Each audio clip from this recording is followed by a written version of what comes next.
título desse sermão: O justo viverá pela fé. E a referência bíblica principal, Hebreus, capítulo 10, versículo 38. Você pode dizer para quem está próximo de você: que bom que você está aqui? Fala para a pessoa que está perto de você: eu estou feliz de estar aqui, mas estou mais feliz porque você está aqui. E se eu estou feliz, o Espírito Santo de Deus está mais feliz ainda. Hebreus capítulo 10, versículo 38. É um versículo curto, mas que tem uma mensagem poderosa, e vamos nos apropriar dela essa noite. Diz assim o texto sagrado: mas o meu justo viverá pela fé, e se recuar, a minha alma não tem prazer nele.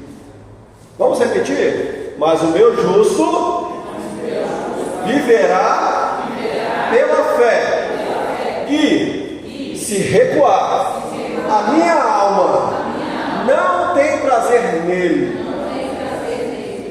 Esse versículo que nós acabamos de ler tem um significado muito forte, e muitas vezes nós não nos damos conta da dimensão do que essas palavras querem dizer. Vejam que não é uma indagação ou uma dúvida, é uma afirmativa vinda diretamente do Senhor. É o Senhor quem está dizendo essas palavras, e Ele não está indagando, Ele não está perguntando, Ele está afirmando: o meu justo viverá pela fé. E Deus dá uma importância para o que está contido nesse texto tão grande, que essa mesma frase está presente em outros 3 livros da Bíblia: Abacuque, Romanos e Gálatas. O justo viverá pela fé. O justo viverá pela fé. O justo viverá pela fé. E logo após essa afirmativa, nós podemos contemplar no próprio livro de Hebreus, pulou um versículo, a definição do que é fé. Porque o justo vai viver pela fé, mas o que é a fé?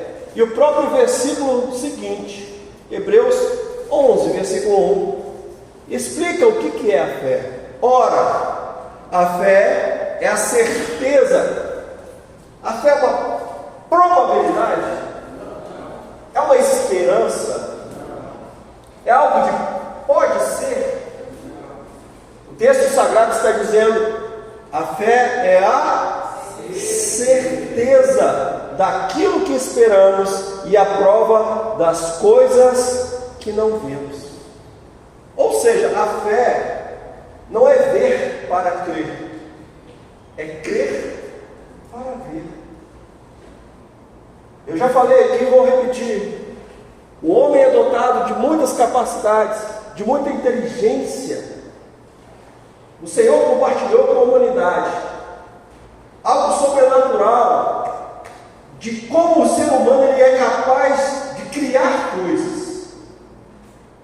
Haja vista o avanço da tecnologia que nós temos hoje, não se fala em outra coisa a não ser inteligência artificial. Que a inteligência artificial hoje é capaz de pegar uma pessoa que está falando em espanhol e a outra pessoa do outro lado ouvi-la no idioma nativo.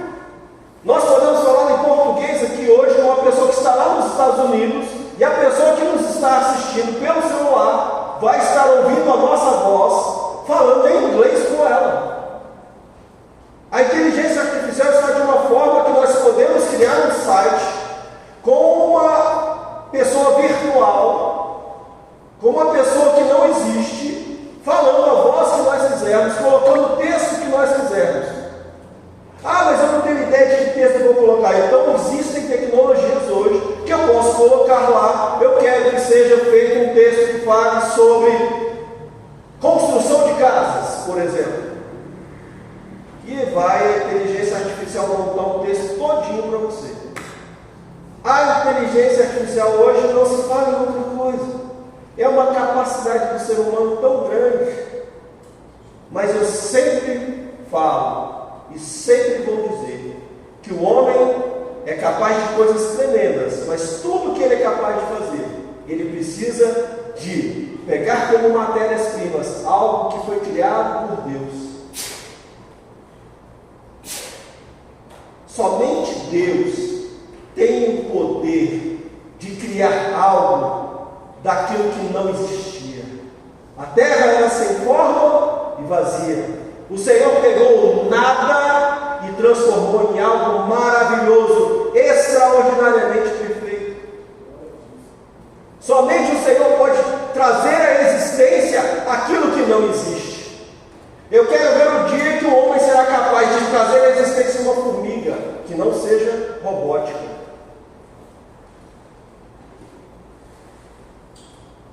Então o homem só será capaz de fazer algo tomando como matéria-prima aquilo que Deus criou.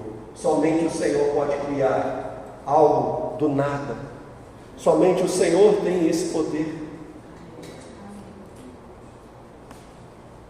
E nós vamos ver o apóstolo Paulo falando aos Coríntios, 2 Coríntios 5:7, porque vivemos por fé e não pelo que vemos. Diga isso para quem está do seu lado, mas diga primeiro com uma convicção pessoal sua. Nós vivemos por fé e não pelo que vemos. Então, ainda que o laudo médico diga que você não tem cura pela fé, você já está curado. Ainda que para todos digam que você não tem jeito, que seu filho não tem jeito, que ele, isso aí não tem jeito. Para o Senhor, tudo é possível.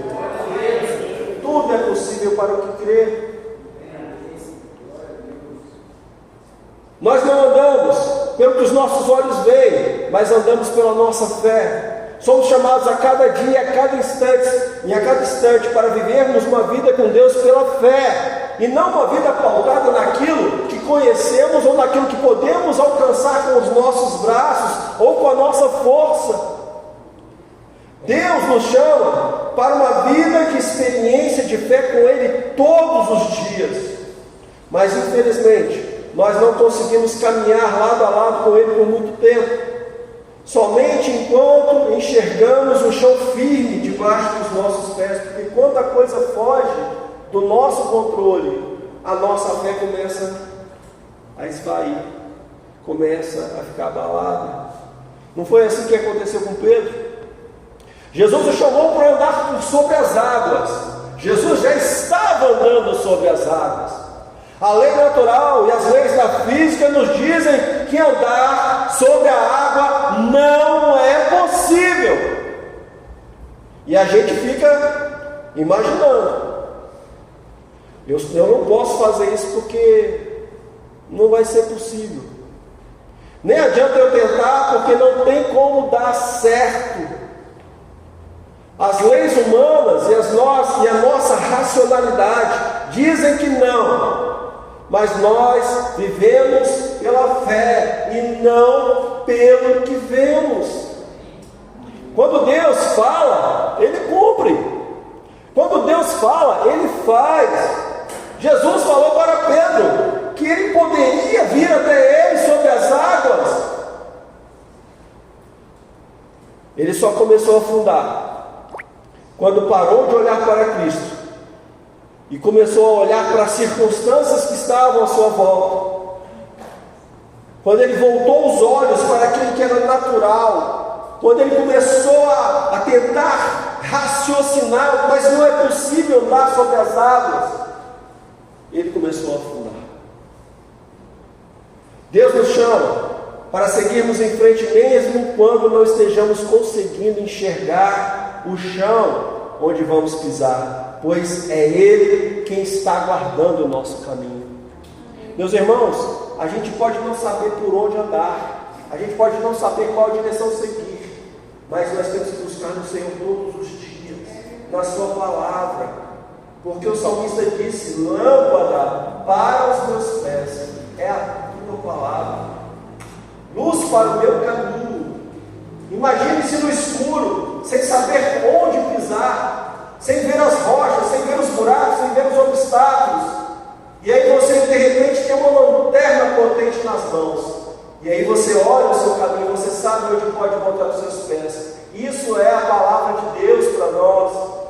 O Salmo 119, 105 fala isso perfeitamente. A palavra do Senhor é luz que ilumina o nosso caminho. Portanto, irmãos, precisamos voltar para a palavra do Senhor.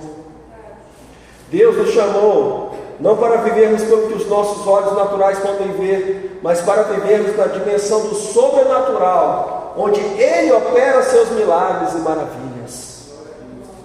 Quando tudo diz que não, quando todo mundo diz que não tem mais jeito, o Senhor nos desafia a viver pela fé naquele que é poderoso para fazer infinitamente mais do que tudo que pedimos ou cremos. Não devemos confiar somente naquilo que existe, naquilo que os nossos olhos naturais ou o nosso raciocínio pode chegar. Não podemos deixar de acreditar, não podemos desistir por causa daquilo que não cremos ou não vemos. Viver pela fé é saber que Deus pode trazer à existência aquilo que não existe. Ele tem poder para isso.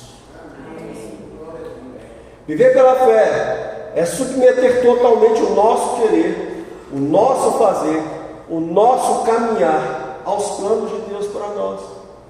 Durante a nossa trajetória nós vamos encontrar muitas pessoas que vão falar: não vai dar certo, não vai por aí, olha, você não consegue, olha, você não é capaz.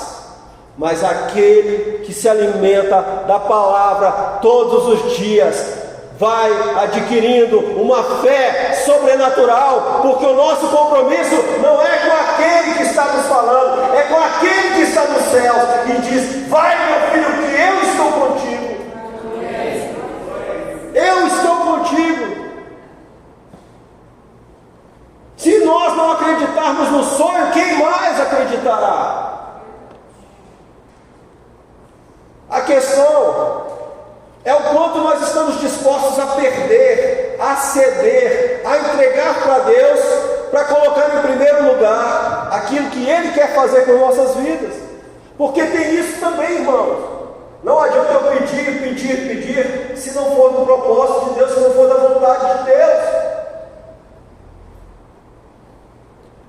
Nós temos que nos alinhar com a vontade do Senhor para nós. Não adianta cedermos para Deus apenas uma parte de nossas vidas, de nossos planos, de nossas vontades, de nosso tempo. É como se nós falássemos para Deus: Senhor, eu vou contigo até aqui, eu te entrego até aqui, eu vou abrir mão até aqui, eu vou trabalhar para ti, mas só quando eu puder. Enquanto isso não atrapalhar as minhas vontades e os meus prazeres. Mas viver uma vida com Deus, estar na presença de Deus, gozar da plenitude de uma vida transformada pelo Espírito Santo de Deus, só será uma realidade quando nós nos entregarmos totalmente para Ele.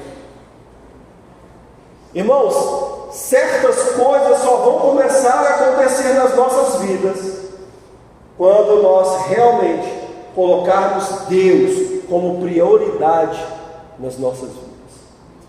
Certas coisas só vão começar a acontecer nas nossas vidas quando nós começarmos a abandonar certas coisas que ainda nos impedem de fluir na presença do Senhor.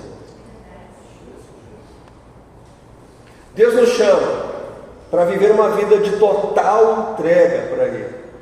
Às vezes falamos que entregamos o nosso coração a Deus, mas não queremos entregar o nosso caminho ao Senhor, não queremos entregar os nossos sonhos, não queremos entregar os nossos planos, o nosso tempo, o nosso trabalho, os nossos bens. Nós falamos sobre isso hoje, no ensino bíblico dominical. Ana fez um voto com Deus que parecia contraditório. Ela não podia ter filhos e ela pede para Deus: Senhor, se o Senhor me der um filho, eu te devolvo ele. Parece uma contradição. Como ela pede algo que ela queria tanto e que ela não conseguia ter, e ela fala assim: se o Senhor me der, eu te devolvo ele para ele te servir durante todos os dias da vida dele. É uma contradição, não é?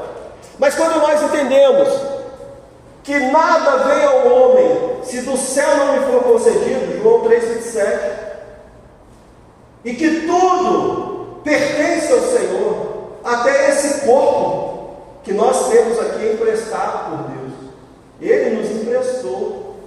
Cuida bem dele, irmão. Tem que cuidar, a gente tem que cuidar bem. Tudo pertence a Ele, tudo vem dele.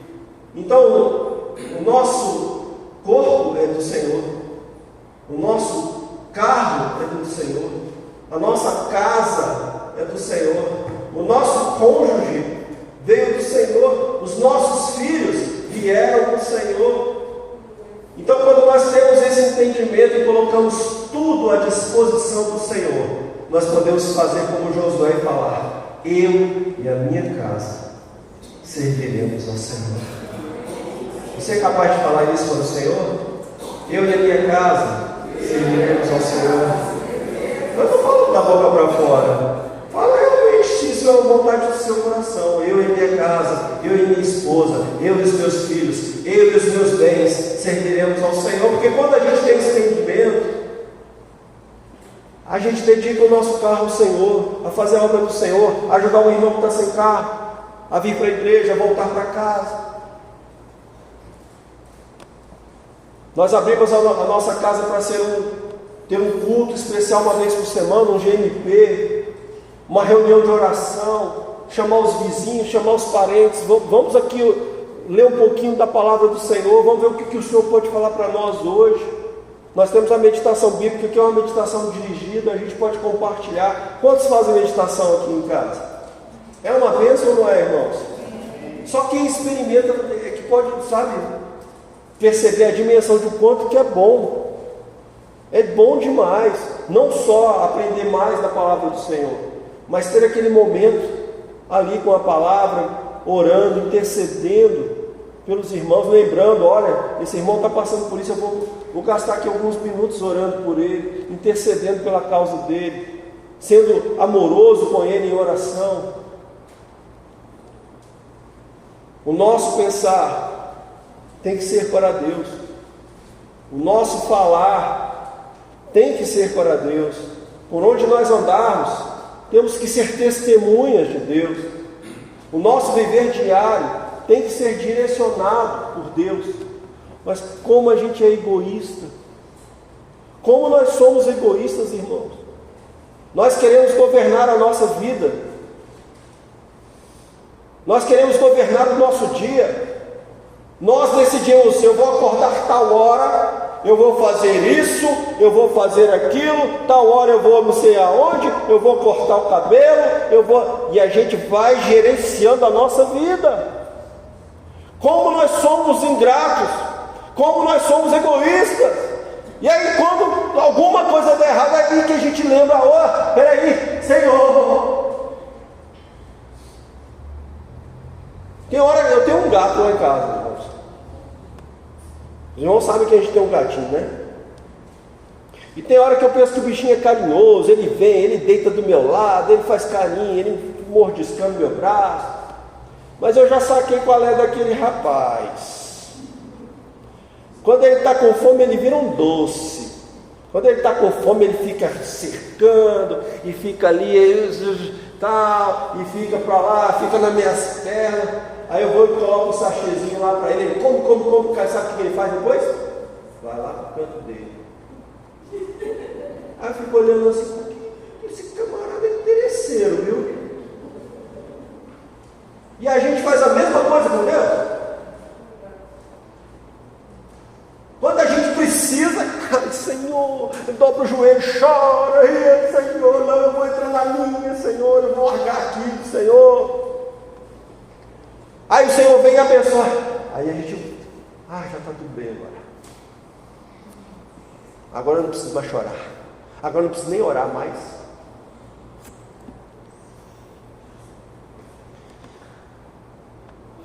Você sabe por que você está aqui essa noite? Pare e pensa por um momento. Por que você veio aqui essa noite?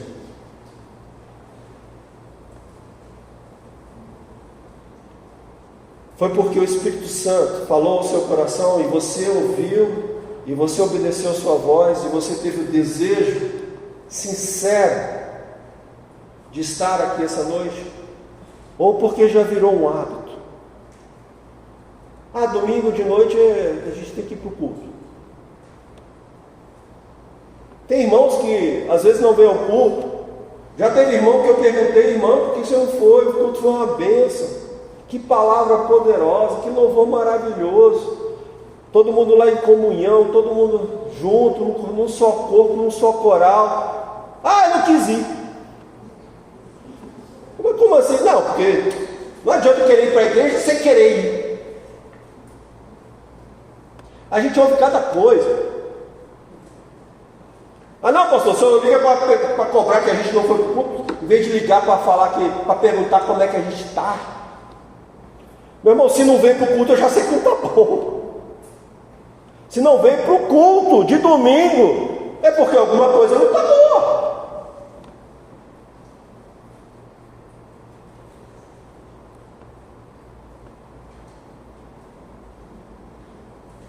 E por que nós fazemos isso? Por que nós começamos a ir para a igreja ou fazer coisas por hábito e não por um desejo real? Nós temos que lembrar que Jesus mandou o anjo falar para a igreja de Éfeso: tem porém contra ti que perdeste o primeiro amor. Volta às velhas obras.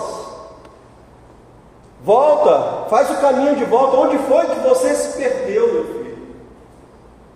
A palavra do Senhor é interessante, que ela conta uma história de que Jesus, quando tinha 12 anos, são raros os relatos de Jesus na sua adolescência, na sua juventude, mas a palavra do Senhor reservou essa história para nós.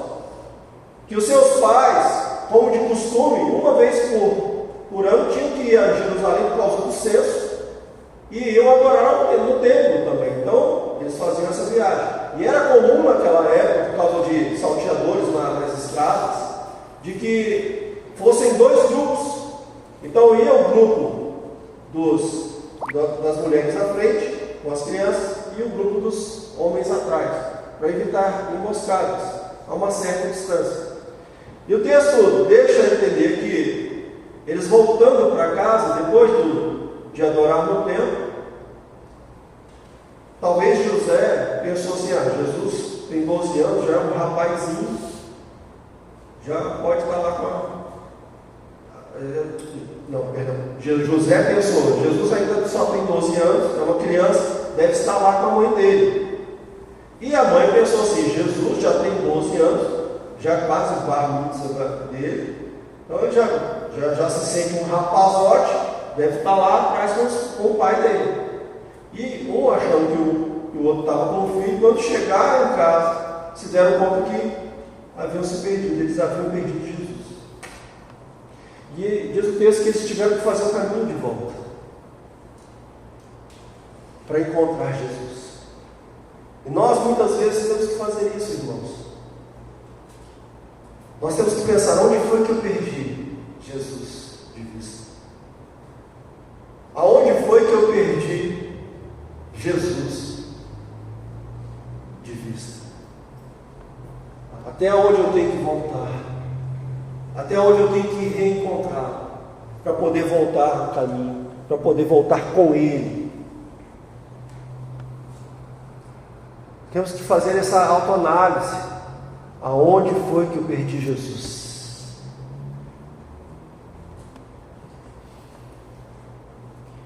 Mas o justo, o meu justo, viverá por fé. Quando Deus me falar vai, eu tenho que ir. Não foi assim que Deus fez com Abraão? Gênesis 12:1, saia da tua terra, da sua terra, do meio dos seus parentes e da casa do seu pai, e vai para uma terra que ainda lhe mostrarei. Ou seja, você ainda vai saber no caminho. Deus falou isso quando Abraão tinha 65 anos. Quando já estava na idade de descansar, de parar de trabalhar. O que Deus esperava de um homem de 65 anos, irmãos? De sair da sua casa, da sua parentela, tendo que levar tudo consigo, e ir para uma terra distante que ainda ia mostrar onde era. E aí eu pergunto, o que aconteceria se Deus falasse isso para nós hoje? Se Deus pedisse algo que fosse custar algo para nós hoje, porque Deus pediu para Abraão o próprio filho da promessa. Eu vou dizer o que aconteceria se Deus falasse isso comigo. Não tomem isso como base, pelo amor de Deus. Eu ia perguntar para o Senhor assim: Senhor, mas onde é que é? Que terra é essa? O que é que vai ter lá? Como é que eu vou chegar até lá? Eu vou ter que ir a pé? Quem vai cuidar das minhas coisas? E a minha família vai ter que ir comigo? Eu vou ter que tirar os meninos da escola? Como é que nós vamos sobreviver?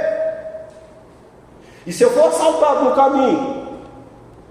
E se houver seca e eu não conseguir plantar? O que eu vou comer? Eu faria uma série de questionamentos para Deus, mas isso estaria longe, totalmente na contramão do que é viver por fé.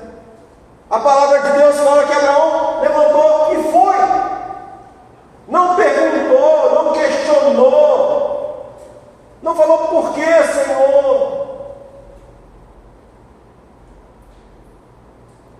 Viver pela fé é se lançar em Deus, é se projetar em Deus, é saber que Ele está no controle de todas as coisas, é crer que Ele cuidará de tudo o que for necessário. Ele proverá. Diga para quem está do seu lado: Deus proverá. Temos que parar de confiar na nossa própria capacidade, na nossa força humana tão limitada. Vamos confiar que Deus sabe o que é melhor para nós. Deus ainda pode operar muitas coisas nas nossas vidas. Nas nossas vidas e através das nossas vidas. Você pode ser tanto abençoado como um abençoador. Não é hora de desistir. Não é tempo de desanimar. Tenha fé no seu coração naquilo que Deus quer fazer através de você, nas vidas que Deus vai alcançar através de você. Tenha fé, convicção, certeza de que Deus está no controle de todas as coisas. Mas pastor, está dando tudo errado. Mas pastor, minha vida deu uma reviravolta. Mas pastor, as coisas não aconteceram como eu queria. Pastor, eu ando muito desanimado com o que eu tenho visto e ouvido. Dê ouvidos à palavra de Deus para você essa noite. Viver pela fé é entender que é Deus quem faz. Viver pela fé é se manter firme no propósito, mesmo quando tudo diz que não. Deus não se agrada daqueles que desanimam, e Ele não tem prazer naqueles que retrocedem. Quem crê em Deus continua cumprindo os seus compromissos, mesmo nas adversidades. Eu vejo aqui irmãos que desafiam a minha própria fé, irmãos que de repente se viram desempregados, mas não deixaram de contribuir com a obra do Senhor. que só um dos cônjuges teve que manter a casa toda, mas não pararam de devolver o dízimo ao Senhor. Irmãos que quando receberam uma comissão, não esqueceram do Senhor. Irmãos que estavam endividados, foram pagar dívidas, mas não esqueceram de tirar aquilo que era do Senhor. Isso é viver pela fé. Isso é viver pela fé, isso desafia. Eu nunca precisei passar por isso, irmãos, graças ao Senhor. O militarismo ele tem algumas desvantagens, mas tem vantagens também. Então mesmo que eu caísse por uma enfermidade durante 6 meses, eu continuaria recebendo meu salário. Nunca passei esse problema de não ter o salário no mês. Mas eu já vi irmãos aqui dessa igreja que passaram por isso, mas passaram pela prova dando glória a Deus. As dificuldades e os problemas tentam nos fazer parar, tentam nos fazer recuar, tentam nos fazer voltar atrás. Foi assim que o povo de Deus se sentiu quando teve que sair do Egito e marchar para dentro do deserto. Era para dentro de uma terra desconhecida. Deus tirou o seu povo do Egito, mas aqueles homens e mulheres esqueceram o que era viver por fé. Quando começaram as privações, quando começaram as dificuldades, aquele povo quis parar, aquele povo quis retroceder. E a mensagem de Deus para aqueles que queriam desistir foi: diga para o povo que marche. Êxodo 14:15.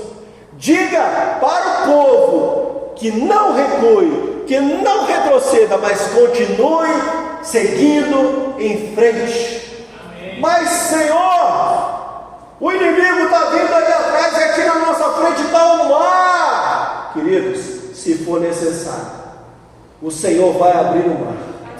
E ainda que o mar não se abra, o Senhor vai nos dar a fé para andar por sobre as águas, para planar por sobre as circunstâncias. Ele está no controle de todas as coisas. Diga para o povo: marche. Está difícil a caminhada? Deus nos diz: continue andando. O fardo está pesado? Deus nos diz: continue marchando. A situação fugiu do controle? Deus nos diz: não retroceda, continue a marchar. Está pensando em desistir?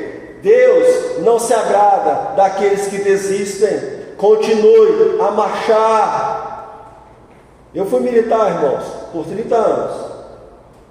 E durante a minha carreira, eu participei de muitas marchas, muitos ensaios para desfile de 7 de setembro, essas coisas. Nunca participei do desfile, mas os ensaios, participei de todos. E eu vou dizer uma coisa para vocês com toda certeza do meu coração. Nesses 30 anos, eu já vi pessoas caindo quando estavam correndo. Nesses 30 anos, eu vi pessoas andando, tropeçando e caindo.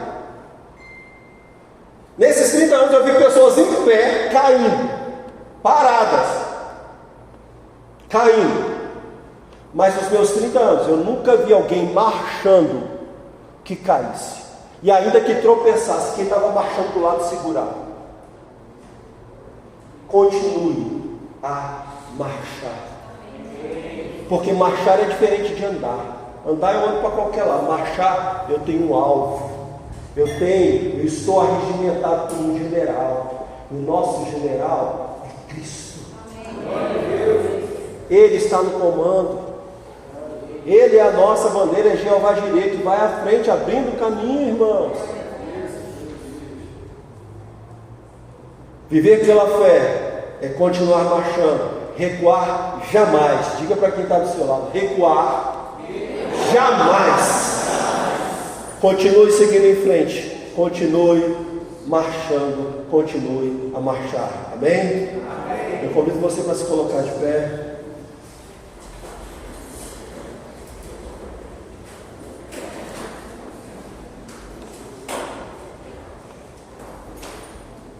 Deus me mandou aqui essa noite para dizer: continue marchando, continue trabalhando, continue buscando. Eu vou falar de novo e aí queria pedir que os irmãos toda vez falassem amém. Ok? Então Deus mandou dizer essa noite: continue marchando. Amém. Continue trabalhando. Amém. Continue buscando. Amém. Continue fazendo a obra de Deus. Amém. Continue dando glórias a Deus. Amém. Mesmo com lágrimas, irmãos, mesmo com dor. Continue marchando, não pare. Eu sei que às vezes é difícil, é pesado, as coisas parecem que não vão acontecer, mas Deus não nos dá nada acima da nossa capacidade. Deus não coloca sobre nós uma carga maior do que nós podemos suportar. Deus não colocará sobre nós uma carga que esteja além da nossa capacidade e da nossa força. E além disso, olha para quem está do seu lado. Fala assim: você tem que me ajudar. Nós temos que levar as cargas uns dos outros. Deus nos chama essa noite para depositar a nossa fé no poder dEle, para depositar a nossa confiança no amor dEle, para entregar a nossa vida por completo, sem reservas, nas suas mãos zelosas. Deus nos chama para uma atitude de fé. Eu não sei quais reservas você tem na sua vida. O que é que tem me impedido de experimentar o sobrenatural de Deus na sua vida? Mas eu creio que Deus nos trouxe aqui essa noite para falar ao nosso coração, para dizer que Ele sempre esteve e sempre estará no controle de todas as coisas, inclusive das nossas vidas. É Ele que tem todas as coisas sob o seu domínio. É dele a última palavra. É Ele que vai ministrar milagres sobre a sua vida. É Ele quem vai transformar tudo à sua volta, para que você volte a confiar e crer nele. Mas ainda que as coisas à sua volta não mudem, você precisa mudar. A nossa atitude precisa mudar. A nossa fé tem que ser baseada nele. Aquilo que estava enferrujado, Deus vai desenferrujar essa noite. Aquele sonho que estava esquecido, Deus vai te fazer lembrar essa noite. É Ele quem vai renovar o seu ânimo. É Ele quem vai te dar coragem. É Ele quem vai abrir as portas. É Ele que vai mover os corações para nos convencer de não parar, de não desistir daquilo que Ele confiou em nossas mãos. Não é momento de recuar, é momento de seguir em frente. Meus irmãos, viver pela fé é a mesma coisa que pular de um avião. Um avião lá em cima, né? No chão não adianta. Quando a gente vai pular de paraquedas e quando a gente salta daquela plataforma, irmãos, eu já fiz rapel. É muito aquela hora que você sai do lugar onde você está, naquela altura, e você confia, mesmo que você saiba que está tudo preso, amarrado direito, aquele momento de você se lançar confiar que aquela corda vai te segurar, é um momento bom, é muito temeroso, mas viver pela fé é igual a você pular de paraquedas. Quando você se joga daquele avião, a única coisa que vai te segurar é o paraquedas. É você confiar que quando você puxar aquela corda, aquele plano vai se abrir e segurar. Isso é a fé, é a gente se lançar sabendo que o Senhor é o nosso paraquedas. E que Ele não nos vai deixar cair, irmãos. Ele nos chamou para estar nas alturas com Ele. Viver pela fé, sem retroceder. Ele é o Deus das causas impossíveis, porque para Ele nada é impossível. E eu queria que você pudesse pensar agora, o que para você tem sido algo que parece ser impossível? O que parece ser impossível para você neste momento? O que tem desafiado a sua fé nesse momento? O que tem te feito recuar? Pense nisso agora e coloca diante do Senhor e peça: Senhor, ajuda-me na minha falta de fé. Ajuda-me na minha falta de fé.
atravessar o Jordão.